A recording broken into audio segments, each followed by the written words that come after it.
So let's look at Lewis' theory for ionic bonds.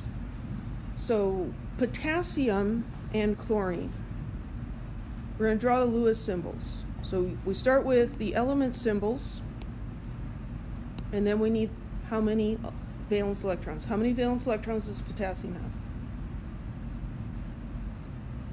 1. You guys are making me read lips. Everyone's afraid to talk. How many valence electrons does chlorine have? 7. So 1, 2, 3, 4, 5, 6, 7. Exactly where I put them doesn't matter. Potassium wants to have 8 valence electrons. Chlorine wants to have 8 valence electrons. So we can see that if potassium gave this electron to chlorine, that chlorine would have 8 valence electrons, right? So we could do that. Put that over here. Is chlorine an atom now or an ion? It's an ion. It has a negative charge. The negative can get a little lost in the dots, and so we typically put, well, now I lost it. Let's just do that again. So what we usually do is we put brackets around the electron configuration and put the negative whatever on the outside so we can see it a little better. Now, the potassium is an ion, a +1 ion, because it lost an electron. It looks like potassium doesn't have any valence electrons now, right? It had one, it lost it. It gave it away. But if we look at the electron configurations, so here's the electron configuration for potassium. There's its 1 valence electron.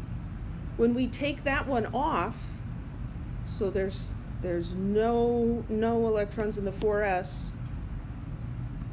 Now what's the highest principal energy level? 3. The 3s and 3p electrons become valence electrons when we kicked that electron off. So, in the hotel, there was 1 electron on the 4th floor. We evicted him, and now the highest occupied floor is the 3rd floor, and there's 8 electrons there. And that's a bonus situation. That's more stable. So when I've removed that 1 valence electron, we don't draw them, but we understand that when you remove the outside, underneath is a full shell, because they always fill in the same way. So potassium and chlorine now both have octets of valence electrons. And they have opposite charges, and so they're attracted to each other. Any questions?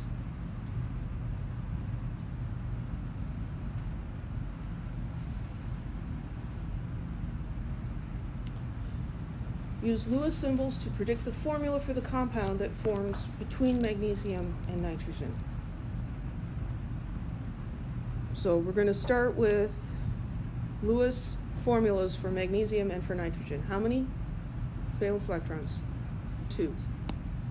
1, 2. And then nitrogen is going to be green. How many valence electrons does nitrogen have? 5. 1, 2, 3, 4, 5. So I imagine magnesium and nitrogen getting together, and magnesium is trying to get rid of its 2 electrons. The nitrogen is trying to gain 3 electrons, right? So the magnesium is able to offload these 2 electrons to nitrogen.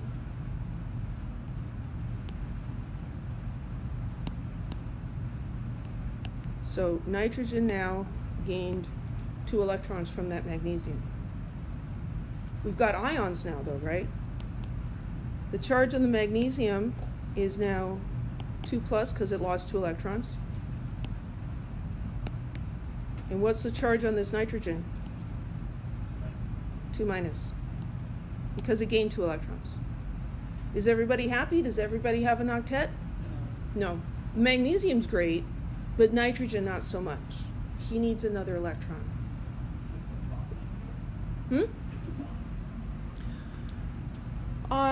They're not going to do any sharing. it's going to look for another source of electrons. So, I mean, would you ever have just one magnesium atom? No, you'd have like 3 gazillion of them, right? So nitrogen's going to look around and find another magnesium atom, and this magnesium atom also has 2 valence electrons, and he's looking to get rid of them. So the nitrogen says, can I have one of those? And magnesium says, sure, I'll give you both of them. Nitrogen says, I don't want both of them, I only want one. Okay, I'll give you the one. So magnesium gives 1 to the nitrogen, and now the nitrogen has a 3- charge. Is the nitrogen happy? Yep. Is this magnesium happy? Nope. It's an Mg+. It's a positive 1. It's got 1 electron. So what's it going to do to get rid of that 1 electron? It needs another nitrogen atom, right? Okay, so bring in another nitrogen atom. This nitrogen atom also has 5 valence electrons, and so this magnesium says, here, take my electron. And the nitrogen is more than happy to oblige, I'll take that. So now this has a -1 charge. The magnesium has a 2+ charge. We have to keep going until everyone has an octet. Because we were like, this is going to go on forever. Well, no, not quite forever. So this second nitrogen needs some electrons still, right? So let's bring in another magnesium atom with 2 valence electrons. And this nitrogen wants 2 more valence electrons. This magnesium has 2 valence electrons, and so it donates or transfers those 2 valence electrons to the nitrogen. Now this magnesium has a 2+ charge, and this nitrogen has a 3- charge. Now this group of 5 ions is happy. Everybody's got an octet. So then when we write the formula for this, we look at, well, it took 3 magnesium ions and 2 nitrogen ions for this to work out. And so the formula is Mg3N2. That's Lewis theory explaining why the formula is that way. Now we learned back in chapter 3, just to predict things, that magnesium has a 2+ charge based on position in the periodic table. Nitrogen forms a -3 ion, and we learned that you can do the crisscross thing and you end up with the same formula. But this is explaining why it does that. Okay? Any questions?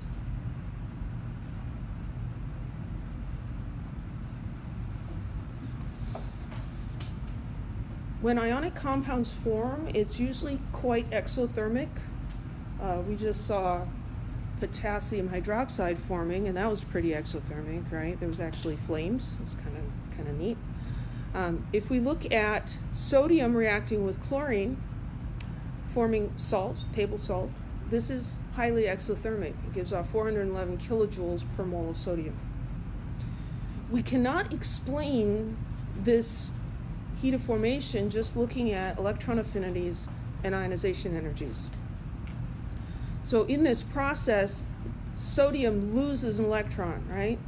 It's ionized, and so we have this ionization energy for sodium. It requires that we invest 496 kilojoules to make sodium into an ion. Chlorine has a negative electron affinity. In essence, the chlorine will pay you if you give it an electron. So if we put an electron on chlorine, it will release 349 kilojoules. But if we add those up, this transfer has a net positive, meaning it absorbs 147 kilojoules. It doesn't release 411. So something's missing. Lattice energy is the rest of the story. Lattice energy is the energy associated with the formation of a crystalline lattice of alternating cations and anions from gaseous ions. So if you have gaseous ions and they come together to form a crystalline solid, that releases a tremendous amount of energy.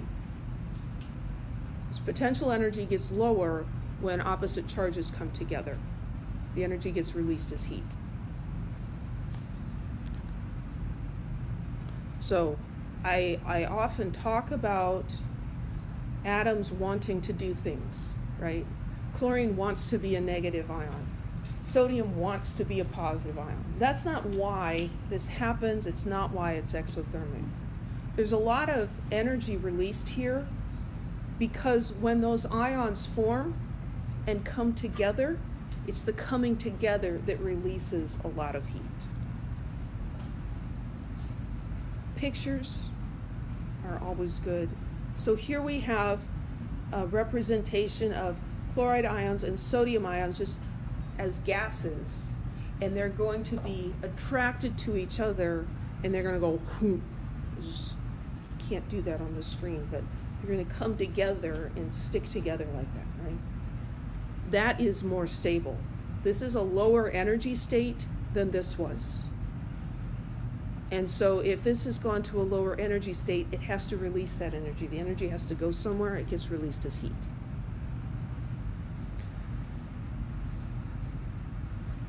When the sodium ions and the chloride ions in the gas state come to form an ionic solid in the solid state, the energy of that is the lattice energy.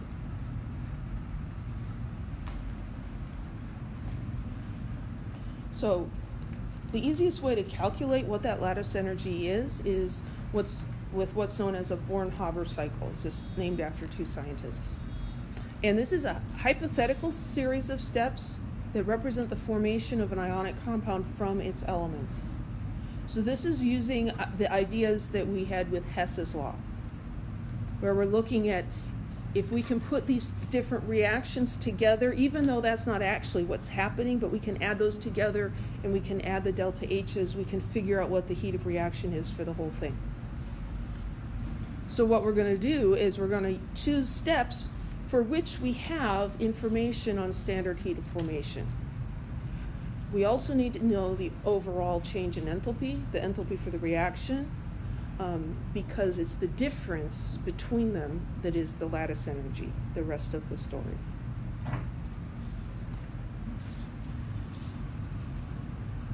So this is an illustration of a Born-Haber cycle. So what we have here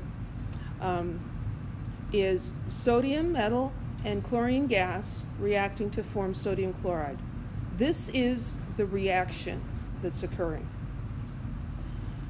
We know this enthalpy change because this is the formation of sodium chloride from its elements in their standard states. So we can look that up in a table. Here, what we're going to do, though, to find out what the lattice energy is we're going to imagine some steps happening. So lattice energy is when we have sodium ions and chloride ions in the gas state coming together to form sodium chloride in the solid state. So that's this purple difference here. We have to figure out, can we add things up to get there? And we can. So what we're going to do here is we're going to take sodium solid and make it a gas. That's going to require that we put energy in, so we're going up. And then we're going to take this chlorine molecule, it's already in the gas state, and break it into chlorine atoms. And that's going to require us to put energy in. Then we're going to ionize the sodium ion. That requires the ionization energy to ionize sodium to sodium plus. Then we're going to put an electron on the chlorine to make chloride. Well, that's the electron affinity. That is going to release some energy, and so that'll bring us back down a little bit. In order to find the lattice energy, we're going to add up all of these things and subtract this one and get the difference. So essentially what we're doing is, let's say, it's unfortunate that's blue. We can measure this And we can measure this.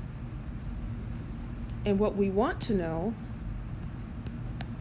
is this part. Can't measure that directly. We can measure this, and we can measure that. So this minus that is going to give us our lattice energy. Does that make sense? This makes it look all very, very complicated. This is similar to when we were talking about calculating heats of formation by taking the heats of formation for the products and subtracting the heats of formation for the reactants. We're imagining taking the reactants apart into their elements and then putting the elements back together to form the compounds. This is a very similar idea. We're imagining forming those ions in the gas state. We can calculate the energy change there, and then by difference we can find out what the lattice energy is.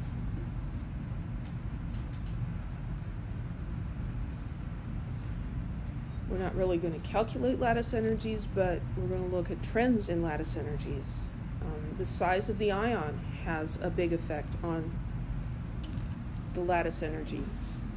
Here we're looking at alkali metal chlorides, lithium, sodium, potassium, and cesium chloride. Here are the lattice energies. Lithium chloride has the largest, it's going to release the most energy, and cesium chloride is going to release the smallest amount. What's happening here is we've got different sized cations. They're all with chlorine, the chloride ion, and so that's constant, and we're just comparing the size of the cation. The lattice energy is when this cation comes together with that anion. And Coulomb's law tells us that the energy is proportional to 1 over r, the distance between them. And so this represents the distance between the two ions. This is a small r, and as we go down, because the ion sizes are increasing, this is a larger r. So for cesium, you're taking and dividing by a larger number. That gives you a smaller lattice energy. Does that make sense? Smaller ions will have larger lattice energies because they're able to get closer together. The charge on the ions also has an effect. It's actually a very large effect. Comparing sodium fluoride and calcium oxide. These were chosen because the distance, R, is roughly the same, 231 picometers, 239 picometers, very similar. What's different here is that we have +1, -1 ion for sodium fluoride, +2, -2 for the calcium oxide. Coulomb's law says that the energy is proportional to the charges multiplied by each other. So for sodium fluoride, we have +1 charge times a -1 charge. Okay, that equals -1. That's a force of attraction. It's lowering the energy. For calcium oxide, we have +2 times -2, and that's -4. So because of the charges, this one should have roughly 4 times the lattice energy of this one. And 4 times 900 would be 3,600. It's fairly close. So larger charges, greater ionization energy. Smaller ions, greater ionization energy. Is what is going to give us the largest E in Coulomb's law. Energy is proportional to Q1, Q2 over R. One of these is positive, one of these is negative. This E is always a negative energy, because when the two things come together, it releases energy. Questions?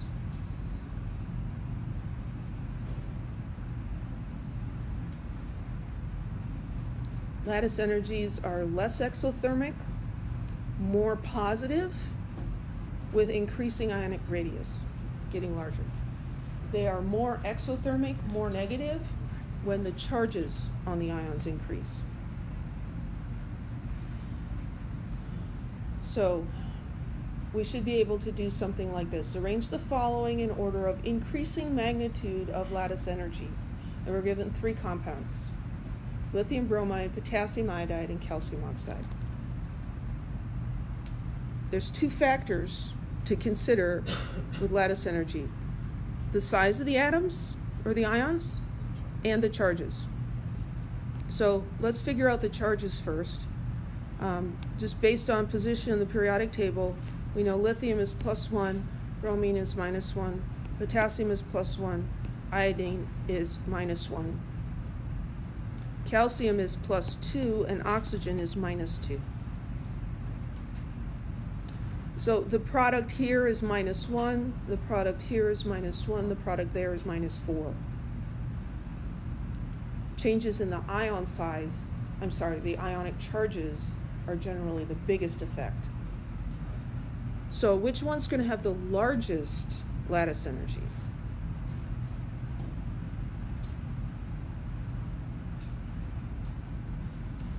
You think of these as being stronger magnets. They're going to stick together harder, right? And these would be weak magnets. Small charges release a little amount of energy. Large charges are going to release a lot of energy. Calcium oxide is going to be the largest largest lattice energy because it's got the highest charges.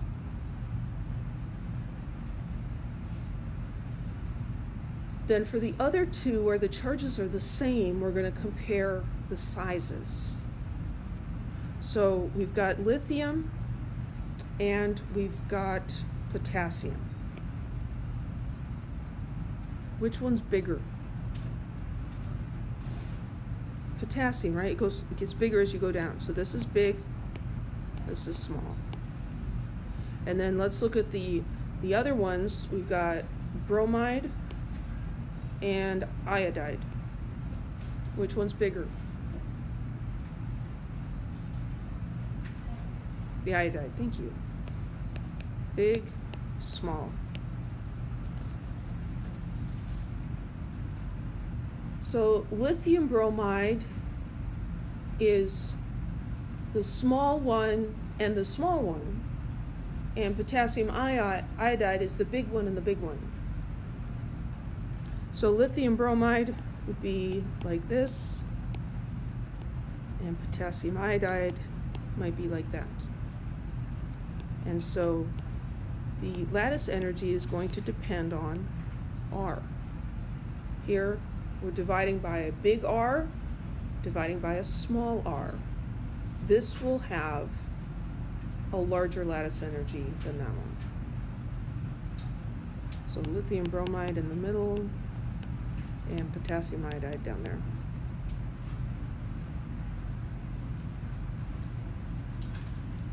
Any questions? Yeah. So could you say when finding lattice energies, look at charges first and then the sizes? I would look at charges first, yeah, because the charge has a bigger effect. And we have to be careful how we ask these questions. Because if these had been reversed, if it was lithium iodide and potassium bromide, then you're like, well, there's a big cation and a small anion and the other one's the reverse.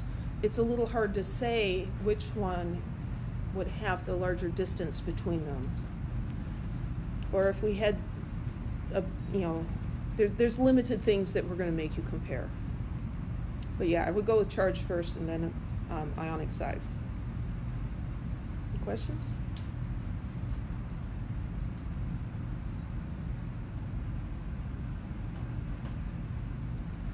So we need to look at, does this bonding model explain the properties of ionic compounds? The answer is yes, it does. If we check the conductivity of solid sodium chloride, it doesn't conduct electricity. Conduction of electricity requires the flow, the movement of charged particles.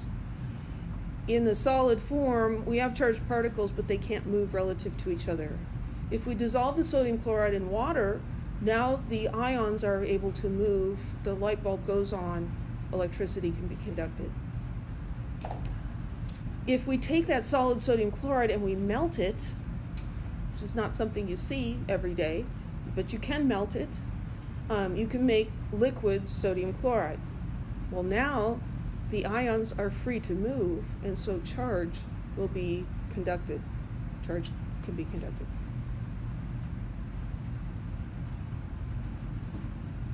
So the conductivity of solutions of ionic compounds, the non-conductivity of ionic solids, the high melting point. Sodium chloride melts at a very high temperature. I don't remember what it is off the top of my head, but it's nothing that you're going to obtain at home. Very high. Why is that? Well, the ionic bonds go in all directions. Any given sodium ion is being attracted to all the chlorides around it. And so it's non-directional bonds. It's very strong, and so in order to melt it, you have to put a lot of energy in to partially break those bonds.